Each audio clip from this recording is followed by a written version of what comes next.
دوستان سلام. میخوایم یه جاودی چوبی رو با استفاده از رنگ پایه‌آب لعابی بورما واکس یا همون انامل رنگ کنیم.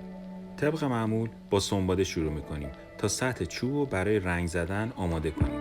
با توجه به اینکه چوبمون پرداخت و آماده است، خیلی نیازی به سنباده کاری نداره و به یه پرزگیری ساده قناعت میکنیم.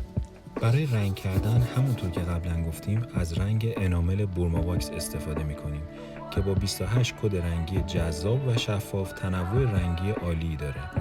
علاوه بر اون استاندارد سلامت EN 713 اروپا رو داره که استفاده از این رنگ رو برای اسباب بازی کودک مجاز میکنه. ویژگی دیگه این رنگ مولتی سرفیس بودنشه که اجازه میده روی چوب، سفال، پلی استر و خیلی سطوح دیگه بشه ازش استفاده کرد. همینطور که تو تصویر میبینید کافیه با یه قلمو مناسب 2 دست از این رنگ رو با فاصله 4 تا 6 ساعت روی سطح کارتون اجرا کنید تا به پوشش ریه کامل برسید. رنگ انامل نیاز به پوشش‌های تکمیلی نداره، ولی برای ایجاد مقاومت بیشتر نسبت به سایش از لاک پارکت پایه‌آب بورما واکس به عنوان پوشش نهایی یا تاپ کوت روی کار استفاده کردیم و در نهایت اینم نتیجه کار روی جاودی زیبامون.